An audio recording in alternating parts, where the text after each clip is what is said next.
25 years. A private party line telephone linking the valley with Springbrook was the only phone in the valley until 1922, when a line was run from Nerang to the post office at Yorn's residence in Numinbah. Strung from tree to tree, falling limbs often broke contact. In 1950, a telephone exchange was installed at Natural Bridge. Amazingly, it was 1962 before the old generators could be phased out with the arrival of electricity in the valley, allowing replacement of the trusty old wood stoves and chip heaters. The social life of the valley was always entered into with gusto by the locals, with bush picnics and exploratory trips to local caves and beauty spots.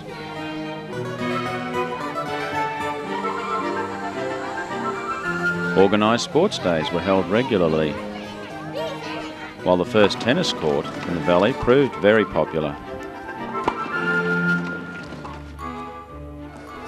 The old Saturday night dances held in the hall became a tradition, with local identities providing the music.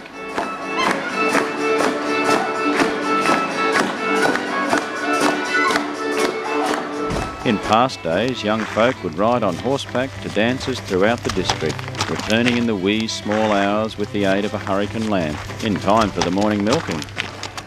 Indeed, bush dances continue to this day, with the whole community joining in.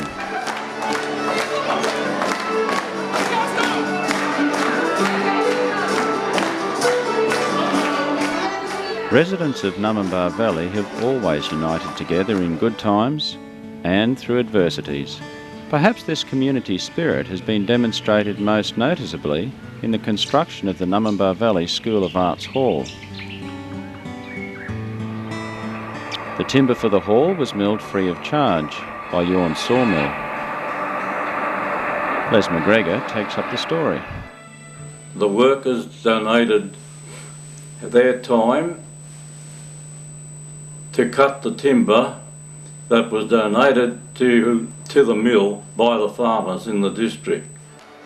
Dances were held in Batten's barn in the pocket to raise funds. This was done to pay the carpenter, Mr. Dyer, Charlie Dyer, the £100 that it cost to build the hall. And on the opening night, Mr. Yorn declared that the hall was built debt-free. Population growth created demands for school facilities in the 1920s. Children in the early days had a 4-mile climb through thick vine scrub on a bush track to Beachmont for education. Mama will be late for school. The first school in the valley finally opened in the hall in 1927, with Miss Annie Healy as teacher. Les was a pupil in that first year. We had lots of fun though. When we got to school, we used to play, hide and seek and cops and robbers and all round the bush. And Miss Healy had a big bell and she used to ring it for lunchtime to let us know. And sometimes we wouldn't hear it. And she'd send someone out looking for us. And then we'd be in lots of trouble. In 1934, the Department of Education built a primary school in the valley.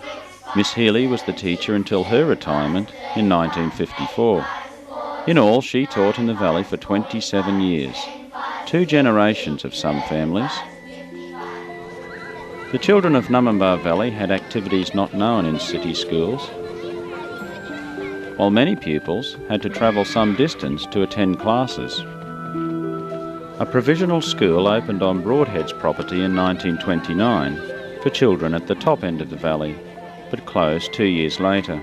After many representations, the Numinbah Upper, later Natural Bridge, State School, opened its doors in 1939 and serviced the needs of pupils until declining attendance forced its closure in 1991. The school building was relocated in 1994 and placed alongside the Numinbah Valley School, with an administration area and library between them. Numinbah Valley State School is now a two-teacher school, under the guidance of principal teacher Jeff Irons, with pupils enjoying all the modern facilities of today's education. You put your name in there.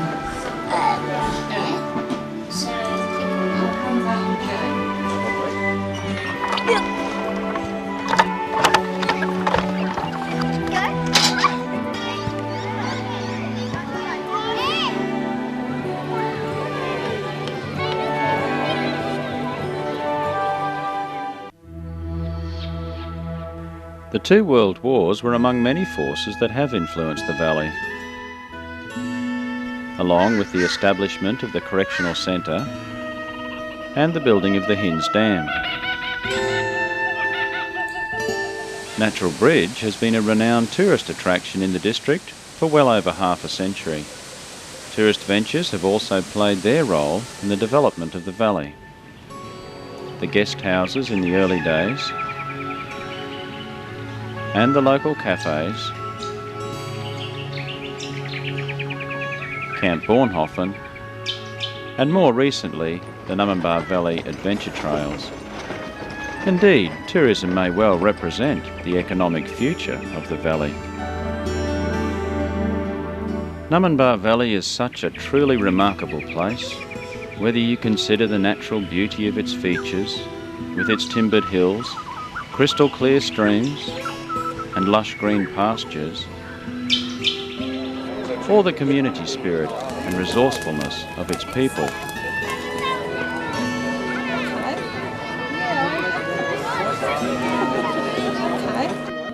The hall stands as a visible reminder of this heritage. It is now the younger generation's turn to learn from the past. Can you do that? No. You can't. Well, you'll have to learn. And stamp their legacy on the future of Numinbah Valley.